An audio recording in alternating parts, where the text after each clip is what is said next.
Right, you're watching KTN Prime. Many thanks for staying with us this far. As promised, we have brought in William Ruto, the man who hopes to be Kenya's Kenya's deputy president under the new constitution. And we're trying to answer all the questions that you have for him. Mheshimiwa, thank you so much for joining us on KTN Prime. Thank you very much. You got your nod today from IEBC. How does that make you feel? Oh, great. We feel very great. You know, we've come a long way. We've really come a long way. We've crossed so many hurdles to be able to get here.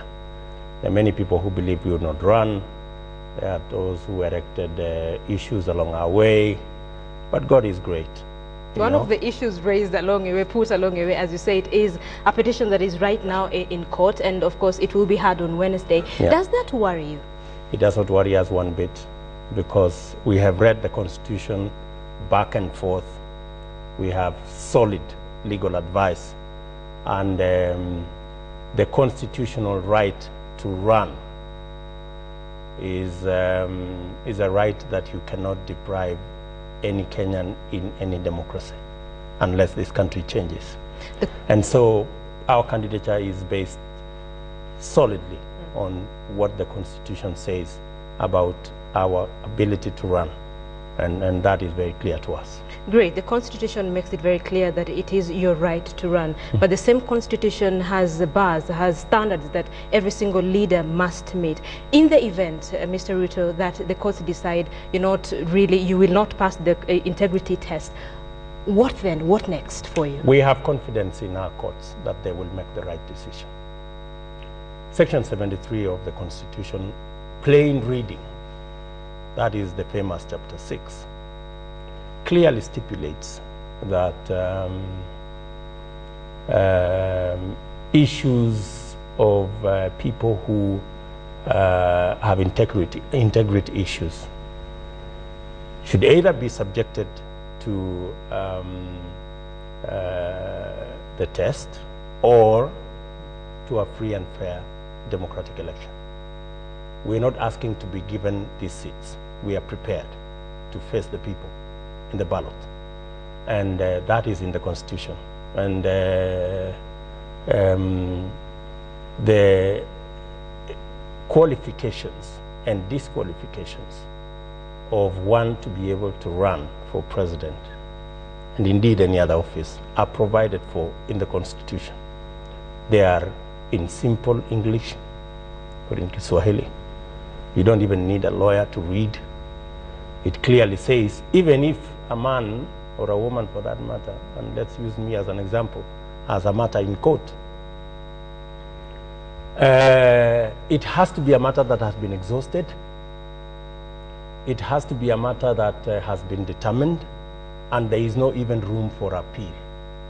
You know, the issues we are talking about today have not even started. The cases have not even, forget about being determined, forget about our chance to appeal. So, to be honest, I think we are good to go. Leave the court cases out of this, and if Kenyans were to put you on the test and ask you if you're to be subjected to an integrity test, would you pass that? Absolutely. Absolutely. Absolutely. You would pass that? Absolutely. All right, let's move to the ICC. Yes. Of course, you knew this was coming. I had to ask this. I'm not bothered about the allegations. I'm not bothered about whether or not you're guilty, whether or not how that will go. My concern is actually coming in this case. If at all, come March 4th, the Jubilee Alliance actually takes this, we will have a scenario where both of you will have to attend the proceedings at the court. And Kenyans are asking, how feasible is this? How practical is this? Ruto, how will you run the country and you'll be having a back and forth trips to The Hague? First, let me tell you, I think we are sophisticated enough to be able to chew gum and scale the stairs. Explain it in the simple Kenyan. That's what I'm saying. Okay. That's what I'm saying. Yeah? I think we understand how to run the affairs of this country, even as we subject ourselves as people who believe in the rule of law. Yeah? The allegations made against us aside, we have every plan to exonerate ourselves using the due process of court.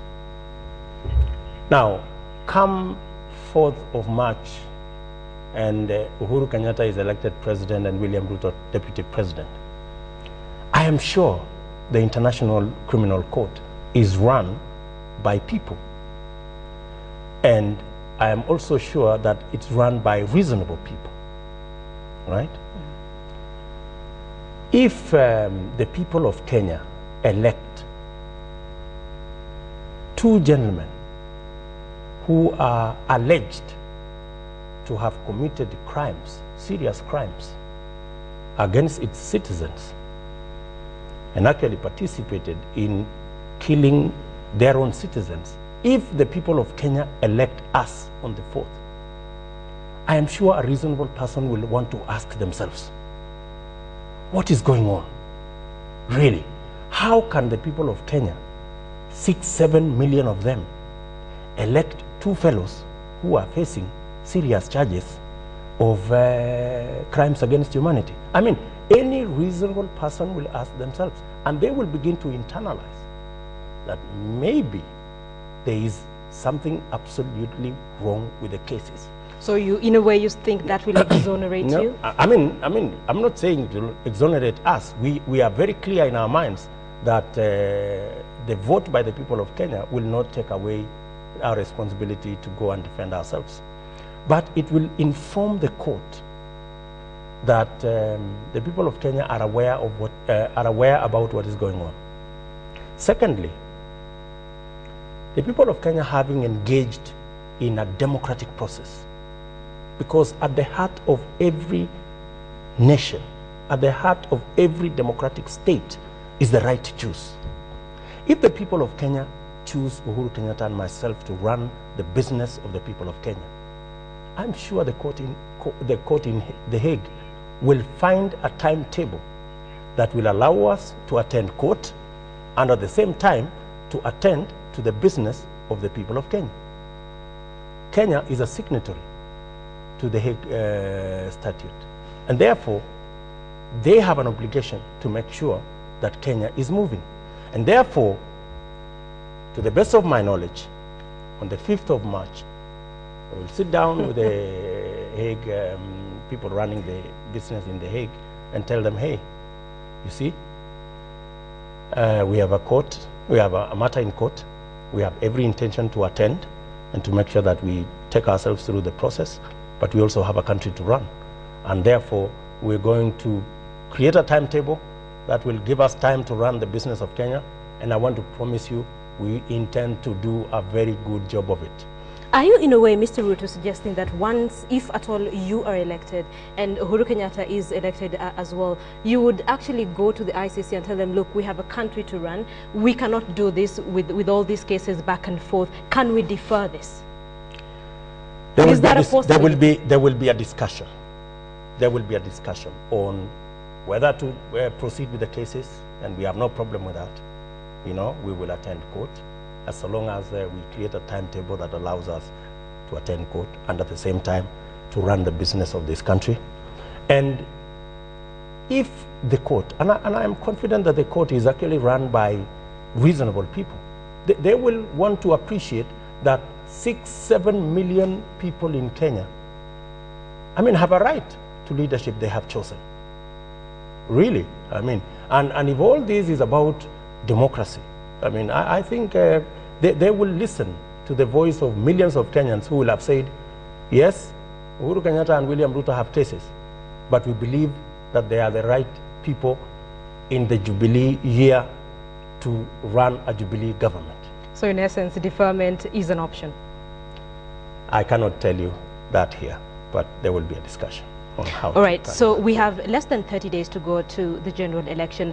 Do you think then that this election will be sort of a referendum on the ICC process by the Kenyan people? The people of Kenya, by the way, are least bothered about the ICC. The people of Kenya have very serious issues that they want attended to. They have no time for personality issues. The people of Kenya want a government that will ensure that there is expanded food production in the country, so that food does not become the preserve of the privileged and the rich. that food becomes available to every Kenyan, irrespective of their station in life, and in prices that are affordable. We have a plan as a Jubilee coalition that will put in place a mechanism that will expand food production so that we can attend to millions of Kenyans who sleep hungry every evening, and some of them die of hunger. We have a plan. We have a serious plan on how to tackle runaway insecurity in our country. We have a plan on how to tackle youth employment in our country. We have a plan on infrastructure. We have a plan on how to turn around this country. That is what is going to inform this election. It is not the issues about individuals. It is the issues that are dear and close to the people of Kenya. And Kenyans will be watching and will be searching for the men and women who have a track record of performance. People who don't engage in empty rhetoric. People who don't spend all their time explaining the problems of the people of Kenya. People who have a solution to the challenges that face the people of Kenya. My dear, that is what is going to inform this election. Let me just take you a little bit back, Mr. Ruto. You say that Kenyans are not bothered about the ICC. They're not bothered about what's going on there. But you realize, Mr. Ruto, there are implications of an Uhuru Ruto presidency with regard to the ICC. Surely they have to be concerned. They must want to know what will happen if we get your presidency. So what are you saying? So it has to be a concern at the back of your mind. Does it worry you that people really think about this? They make it as a consideration when they're making their decision. And if they do so, that's okay with us. You know, we are prepared. We are confident that the people of Kenya will make informed choices at the ballot. You know, and if ICC is going to be one of the issues that they will put on their scorecard, so be it. But I want to tell you, my dear sister, many people I have come across this country, and I travel a lot. They want to know how their children will go to school. They want to know how their next meal is going to be prepared and how much it's going to cost. They want to know how the young people, they want to know how they're going to feed their families. They want to know how they are going to contain insecurity in their homes, in their villages. They want to be safe. They want this economy to grow. Those are the concerns of the people, at least the ones I come across. So what is driving you to want to be the deputy president of this country? Talk to your people. Well, I believe that a combined force between Uhuru Kenyatta and myself will give this country the necessary synergy that will unleash the tremendous potential that exists in our country. We made a conscious decision, Uhuru Kenyatta and myself, that we are going to remove the politics of us versus them, the politics of ethnicity, the politics of this community versus that community. For a very long time, since the advent of multi-party democracy, this country has witnessed violence after violence, clashes after clashes, land clashes and all. And we made a conscious decision, and very many people persuaded us otherwise. Very many people told Uhuru Kenyatta, you know, you cannot work with William Ruto. We are told he is responsible for the many people of the Kikuyu community who died in the Rift Valley. I was told, you cannot work with Uhuru Kenyatta. He is responsible for the misfortunes that have befell communities in the Rift Valley. But we said, I mean, as leaders, as people of this generation, this cycle of violence, how long is it going to continue, and how many people must suffer the consequences of this violence before it comes to an end? We said, whether we are going to win or lose, we must unite the communities that for a very long time have quarreled and fought. And we said we must put a stop to a Kenya that is influenced, or an election that is influenced by this community versus that community. We made a conscious decision. We began there. And believe you me, even the people who never believed that this would work, they are shocked. They are actually wondering. I mean, even the people who told me, my friend, you are walking into political oblivion if you are going to work with these fellows. But today, they appreciate that we must unite this country. So we must create a movement that is going to bring this country together and take it to the next level. This is a concern by a lot of people, Mr. Ruto. You said you made a conscious decision to work with Uhuru Kenyatta, but there is a notion out here that this is a union that came as a means of convenience, because in a way you're coming together because the two of you are facing charges at the ICC, so this was basically a union to fight off the whole charges. Well, everybody are entitled to their opinion, but I worked with Uhuru Kenyatta in 2002. I supported his presidential bid in 2002. There was no ICC. We were not facing any charges. We were not being pushed by anybody. We worked with Uhuru Kenyatta in the referendum in 2005. We were all in the no campaign, right? Then, we were not pushed by the ICC. How come that the same William Ruto and the same Uhuru Kenyatta working together in 2013, it has now become an issue about The Hague? So I think these are just people who are engaging in a lot of guesswork. But I think the reality of this matter, and in fact, even if it was about the ICC, right? I mean, really, the communities that fought against each other are communities on the opposite side. I mean, it would be much more convenient politically for me to work against Uhuru Kenyatta, and for him to work against me. It would have been politically expedient, you know? But you see, we chose to do what many people would not have wanted to do. And I am telling you, I am a very satisfied Kenyan that in our tenure, in our time, we want to do what posterity will remember this country for.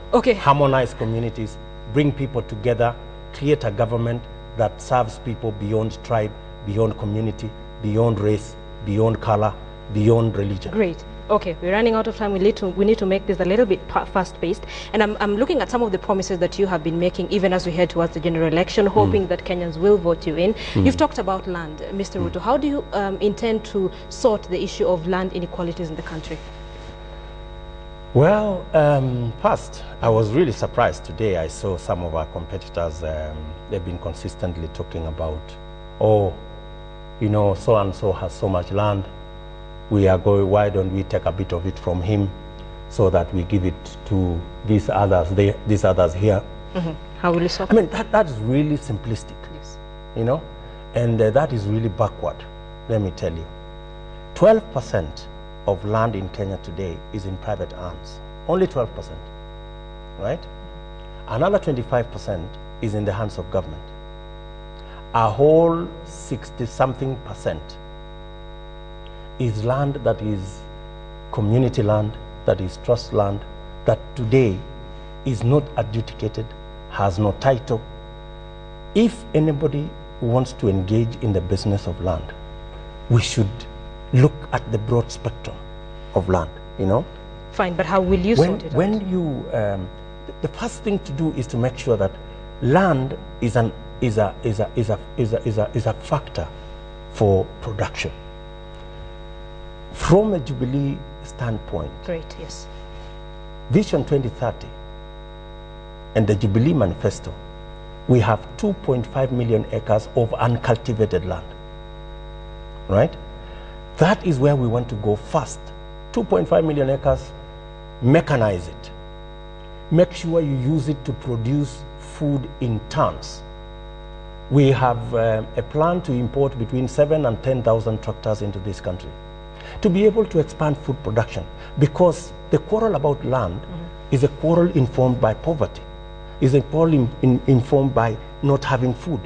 If we produce If you food, sort that out, you think you have sorted out we will sort out this country, believe you me. You will sort out this country. We will sort out this country, all right, believe you me. Mr. Ruto. So we will tackle the land issue, and we will not be simplistic, and we will not be imaginary about it, because when you say, my dear, when you tell people, we are going to get land from so-and-so and give it to you, what will you be telling communities in Rift Valley? The same fellows, those people who are telling Kenyans that they will get land from so-and-so and give it to you, they will go to Rift Valley and tell this community, this was your land. You know, you don't have a piece of land because this community took your land. They will go to the coast and say the same thing. They will inflame this country. Those are retrogressive ideas. Great. We want to progress this country. We want to use land as a factor of production. We want to look into the future. The young people of our nation want a job, they want decent housing, they want a house with running water, they want a decent job. That is where the country should go. Exactly. You've actually talked about the young people, and the other thing that Jubilee is promising is interest-free loans. And 3/4 of the questions that I was being asked today when I said I was speaking to you is how are they intending to make this happen? Where will the money come from, Mr. Ruto? First, let me give you a personal example. When I talk about interest-free loans, my dear sister, I know what I'm talking about. This is something I have done in my own constituency. Are we together? In my constituency, Eldoret North, we have an organization that we started 3 years ago. Today, it has 18,000 women. How does it work? We started with a fundraising that raised 11 million shillings. Today, that organization turns around 240 million. A simple, structured access to credit by women. What we are saying as Jubilee, the same way we have CDF, which engages public funds in creating infrastructure, building schools, building bridges, electricity and roads. We must tackle poverty head on. These millions of young people who have no access to credit, we know what can happen to them, just like what happened to women in my constituency. It can happen to the entire country. It can happen to the entire country. We can replicate. And for your information, we used a blueprint, a concept paper from the Ministry of Planning to do that particular. And I want to challenge our competitors, and I want to challenge any Kenyan who wants to know about what I am talking about. And they can Google Joiwo. You know, it's an organization in my constituency. I know of another organization in Rongai constituency. On Friday, there is an organization in Belgood constituency that is doing exactly the same. So and believe you me, the concept of interest-free loans to young men and women in rural areas is a concept that we have every intention in implementing as the Jubilee Coalition. Mr. Ruto, that is an explanation probably you'll have to give again and again for people to understand. They will understand. All right, great. So now, let's look at your campaigns. And over again, there has been this issue of age. Yeah, your campaign has said, let's leave this for the young people, the old men should go home. Is that a discussion that really you think will get you anywhere? The discussion we've had is that it is the digital generation versus the analog generation. Exactly. That's what I want you to talk about. And that is not a discussion about age. It's a discussion about technology. No. A few times you've said the old men should go home. This country needs to be run by younger people. It is not. It is not. And in any case, this election is going to be decided by the young people. It's going to be decided by the digital generation. And all we are saying is that, honestly, I saw our competitors try to say, oh, you see, we want to fight the status quo, you know, that we represent the status quo, they represent change. Honestly, who will believe that? The people in that coalition, some of them, I read them in civics when I was in standard 7, 1980. I was in standard 7, I was reading about William Timama. Okay. And I thought William Timama was in the league of Vasco da Gama. You know? But so if they tell us... Be nice, be nice. Ruto, be nice. No, I'm just telling you the truth, honestly. Okay. No, surely. Go on. Surely. So, yeah. I mean, so who represents status quo? Surely. Henry Kosgei, I sang for him when I was in school. He was a minister then. He is still a minister now. I mean, honestly, surely, who represents the status quo and who represents change? Let's be honest. So, I mean, really, I think the people of Kenya will make really informed choices. If there are people who represent the status quo, the boomers of this world, all those people in that coalition, they represent the past and they represent the status quo. Mike Sonko, how does Mike Sonko represent status quo? How does Kutunyi represent status quo? How does Shebesh represent status quo? Let's be honest. Okay. I think we have a duty to move this country forward. Those guys have had all the time to contribute whatever ideas they had in changing this country. Okay. They have tried. We're not saying they've done a bad job. Yeah. But honestly, we need to fix it. Fine, you're trying to move the country forward. Yeah. But then there is the argument, Mr. Ruto, that you're one of the people who opposed the new constitution that you're now trying to implement. Really, if you're a person who wanted change, you wanted to move the country forward, you really would not have opposed the new constitution. I think that is a very simplistic argument because almost 3 million Kenyans voted no in the constitution. And when they voted no, they didn't say they didn't want a new constitution. And for your information, we now have one constitution for the people of Kenya. Those who voted no and those who voted yes. Anybody who tries to criminalize any Kenyan for exercising their democratic right to vote this way or that way is really somebody who does not believe in any democracy, right? I want to tell you, now we are governed by one constitution for all the people of Kenya, those who voted no and those who voted yes, notwithstanding. And believe you me, yes, believe you me, we have a duty today to implement that constitution collectively, all of us. And let me tell you, maybe even the people, some of the people who voted no may be better implementers than the people who voted yes. But then the thing is, people are saying, he didn't believe in it. How can he wholeheartedly implement it? You see, when we voted no for the constitution, we had issues in that constitution. Some of those issues are sticking out. And that is why we keep referring to court interpretation. Can the court interpret this? Can the court change this? How is this going to be done? How are we going to rectify this? And for your information, this constitution is a living document. It will continue to be implemented as it is changed, as it is moved forward. You know, we were not made for the constitution. The constitution was made for us. Are we together? So, I mean, the fact of believing or not believing does not arise. We have one constitution for the people of Kenya. However you voted, all of us are subject to that constitution. All right, Mr. Ruto, let's look at opinion polls. There has been a lot of talk about opinion polls, who is running what. But really, the opinion polls have consistently placed you second after your competitors. What are your thoughts about that? Let me tell you, I have seen these opinion polls before. Yeah. There was even an opinion poll when Chirawali Makwere was running. He was placed third. He finally won. These opinion polls that you see today, any serious person who understands the scientific nature of opinion polls will tell you these opinion polls have a serious problem.